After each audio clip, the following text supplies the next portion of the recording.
Now, it's quite possible that there were hundreds or thousands of origins of complex cells and they all just disappeared without trace. But it's also possible that that wasn't the case, and that there are structural constraints on bacteria which relate to having a charge on their membrane, which effectively say it's not easy to internalize all of this stuff. It's a big structural change. It's not easy to get inside one, and when you get inside it, you've got your own vested interests, and chances are it will go wrong. But I'm pointing to this electrical wiring issue. It's not just about integrating your biochemistry. It's also about how do I reintegrate my wiring as an individual cell, as an organism. You look at, I think we both show the same video occasionally, Mike, of it's a ciliate with I forget which one it is, but he's got a kind of is feeding with this astonishing control. Yeah. That's the one. Yes, it's astonishing. It's control that it has. Unbelievable. And you think, is it really detecting concentration gradients of molecules, or is it picking up on something electrical to do that? How does it know that there's something right there and right there in the space of seconds or less than seconds? Yeah. Well, one fun thing that there's a cool paper by Min Zhao and colleagues where he shows that there are cells, I think maybe keratocytes or something, that crawl in a particular direction in an electric field, right? So they have very robust electrotaxis. But if you actually cut up the cell into pieces, the fragments crawl in the opposite direction.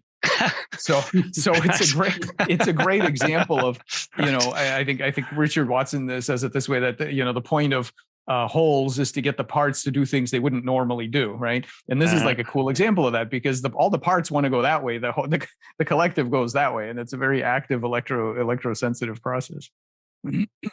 Fascinating.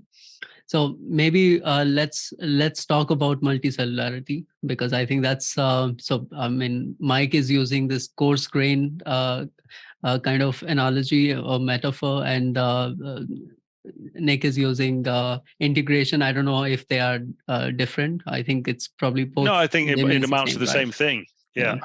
So let's talk about multicellularity.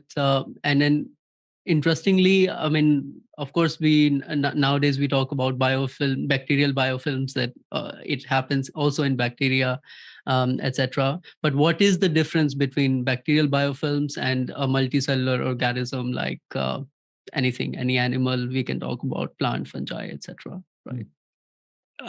There's a simple answer to that, which is that they're all composed of different cells, different, genetically very different to each other. And the point about pretty much all metazoans, all animals, all plants, they've all been through a single cell stage, and we're all basically clonal. So our genome is the same. So there are multicellular bacteria. So filamentous cyanobacteria, they have two different cell types. So the nitrogen fixing cells, the heterocysts, and the photosynthetic cells. So it's not that it's not possible for bacteria to do that, but they don't do much of it. Whereas a biofilm is deep cooperation between different types of cell. But the whole of evolutionary biology and pretty much all the experiments on things like slime molds, which come together as genetically different cells and then cooperate to build a stalk, for example, for distributing spores. Cheating is a real issue. That they never tend to generate greater complexity than something like a stalk, because the cheats always win in the end, because they're genetically distinct to each other. So I think mainstream evolutionary biology would just say animals are clonal. And that restricts the amount of fighting that goes on between cells. And I don't see any reason to argue with that. I think the reason that eukaryotic cells make animals and plants much more readily is that we have much larger genomes, and we can have much larger genomes because we have mitochondria and much better energy generation, if you like, than bacteria. And that means you can switch genes on and off in different tissues. And if you're switching genes on and off in different tissues, then you're shifting not only the hardware, but also all the electrical properties of different tissues as well. So the coarse graining can be then shifted as well. Whereas if you've got different types of bacterial cell, all of which have got their own agenda, the idea of having a kind of network of cells which are generating a common kind of electrical phase that they're in becomes at least a lot more problematic, I would say.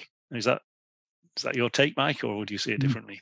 So, so yeah, it's a super interesting topic. I'll first of all about the bacteria stuff, and you may want to have him on. So, if you haven't already, so Gorol Soel from UCSD, who studies bacterial biofilms and the way they coordinate using bioelectricity to make sure that everybody gets fed in the population, all this kind of stuff.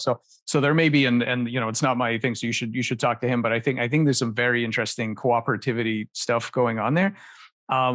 What I think might be fun is being a kind of a spoil sport that I am. I want to poke, and I don't completely. I don't disagree with this idea that, of course, going through this bottleneck is important evolutionarily. But I just want to bring up a few examples that kind of poke some holes into this story, because I think they're worth getting to the bottom of. A couple of things. The first thing is that despite our largely genetic homogeneity inside our bodies, cells and organs compete with each other. So, for example, during development, there's really strong competition between all kinds of organs, and this is and we have computational models of this, and farmers and other scientists have been publishing this stuff for a really long time. There's actually a lot of competition and struggle, and the classical biologist Roux called this. He had a long monograph called "The Struggle of the Parts," where he talks about all of the ways that the pieces of an embryo and of an organism are actually fighting each other for all kinds of stuff, even though they have similar genetics. The other thing I want to talk about is how similar really the genetics are. So in humans, Doug Brash tells me that there are about 100,000 mutations per skin cell in normal skin. This is not cancer. This is normal skin. 100,000 mutations per cell.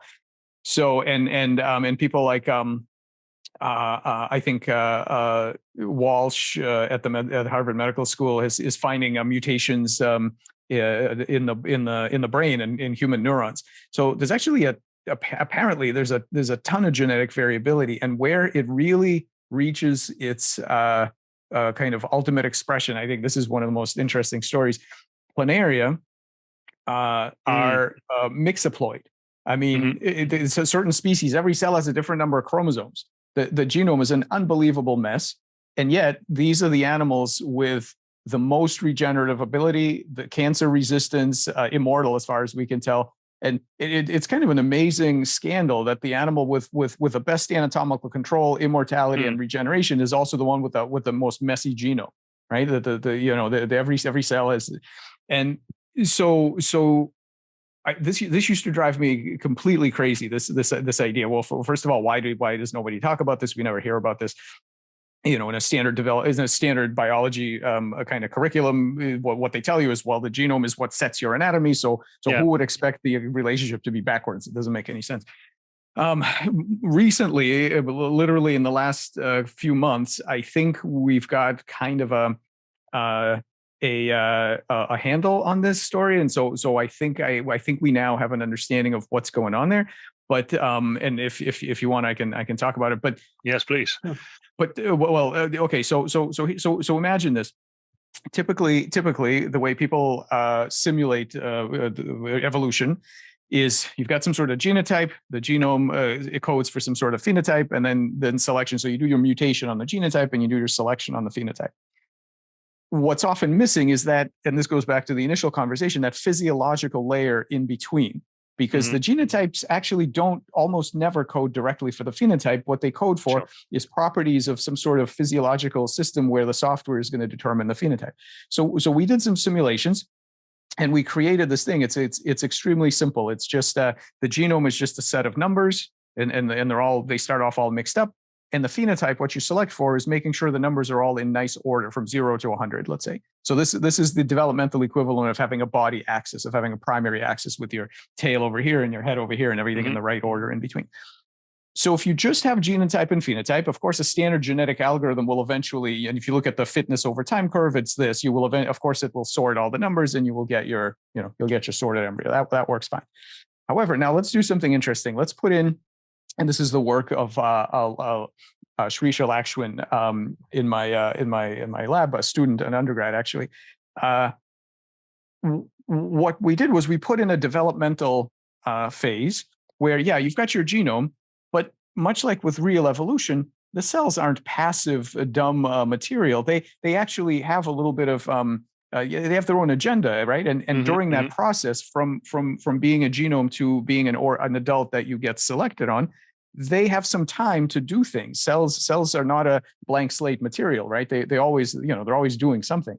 And so imagine if you put in just a little bit, just a tiny bit of what we call competency on the cells. And the competency just works like this. You look at your neighbor, and if they have an identity, a number that's way different from yours, it stresses you out. You don't like it. And so during that developmental process, and this is very much a fact, that that when you put two things together where their positional information is too far off, that's how you get regeneration. They will both generate things in between to separate themselves and put in, so if you put a 5 next to a 10, they will generate the 6, 7, 8 inside, right?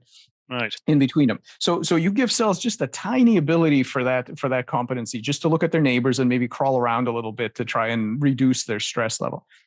What happens then is that when an individual comes up for evaluation of fitness and they look pretty good, the numbers are kind of pretty sorted, selection doesn't know whether it looks good because the genome was amazing or it looks good because the genome was actually so-so, but everything sort of crawled around. So what that means is that the genome now has a hard time selecting on the genotype. The selection cannot see the defects of the genotype. But so it has a really hard time making any progress on improving the structural genome. But what it can do is put all its effort in improving the competency. So in the next generation, what you get are individuals that are slightly more competent. Now, this makes the problem worse because they're slightly more competent. It's even harder to know what their genome was like because they look really great. Who knows what their genome was like?